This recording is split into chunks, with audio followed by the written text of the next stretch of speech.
രൂപയുടെ മൂല്യം താഴേക്ക്, ഡോളറിൻ്റെ മൂല്യം കയറിക്കൊണ്ടിരിക്കുന്നു. ഇതിൻ്റെ തുടക്കം എവിടെയാണ്? ശരിക്കും നിങ്ങൾ ഈ ഫോട്ടോ നോക്കിയേ. 70 വർഷം മുമ്പുള്ള കാറുകളാണ്. ഇപ്പോഴത്തെ ടെസ്ല കാർ നോക്കിയേ, എന്ത് വലിയ വ്യത്യാസം. 70 വർഷം മുമ്പുള്ള ടെലിഫോൺ നോക്കുക, ഇപ്പോഴത്തെ സ്മാർട്ട് ഫോൺ നോക്കുക, എന്ത് വലിയ വ്യത്യാസം. 70 വർഷം മുമ്പുള്ള ക്ലാസ് റൂം നോക്കുക, ഇപ്പോഴത്തെ ക്ലാസ് റൂം നോക്കുക, നിങ്ങൾക്ക് വലിയ വ്യത്യാസമൊന്നും കാണത്തില്ല. നിങ്ങളൊരു കുട്ടിയോട് പറയുകയാണ്, സ്കൂളിൽ പഠിക്കുന്ന ഒരു കുട്ടിയോട് ഒരു സീനറി വരയ്ക്കാൻ പറഞ്ഞു കഴിഞ്ഞാൽ, ആ കുട്ടി ഒരു മല, ഒരു സൂര്യൻ, പറന്നു പോകുന്ന 2-3 പക്ഷികൾ, ഒരു മരം, ഇത്ര സാധനങ്ങൾ വരച്ചു. എല്ലാ കുട്ടികളും സെയിം വരച്ചു വെക്കും.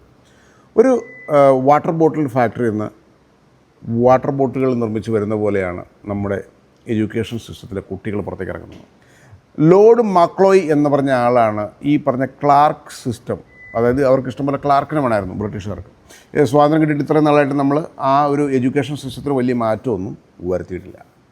50% എഡ്യൂക്കേഷൻ, 50% സ്കിൽ ഡെവലപ്മെൻറ്റിനാണ് ജർമ്മനി പോലെയുള്ള വലിയ വലിയ രാജ്യങ്ങൾ ഇമ്പോർട്ടൻസ് കൊടുക്കുന്നത്. Skill development. നിങ്ങൾ സച്ചിൻ ടെണ്ടുൽക്കറോട് എന്ന് പറയുകയാണ്, നിങ്ങൾ ഫിസിക്സിൽ മാസ്റ്റർ ഡിഗ്രി എടുക്കണം.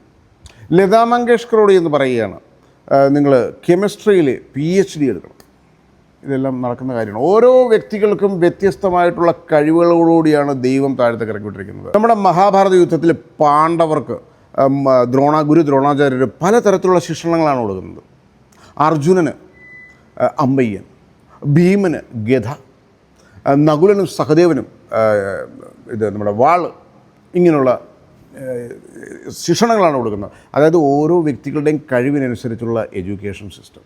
പക്ഷേ ലോർഡ് മക്ലോയ് എന്ന് പറഞ്ഞ ഒരു ബ്രിട്ടീഷുകാരൻ ഈ സിസ്റ്റത്തെയെല്ലാം തകർത്ത് അവർക്ക് ഇഷ്ടംപോലെ ക്ലാർക്കിന് വേണമായിരുന്നു ആ ഒരു സിസ്റ്റത്തിലേക്ക് നമ്മുടെ ഇന്ത്യയെ കൊണ്ടുവന്നു. പക്ഷേ ടു ബി ഹോണസ്റ്റ്ലി പറഞ്ഞു കഴിഞ്ഞാൽ ഇന്ത്യയിൽ skill development system is very down.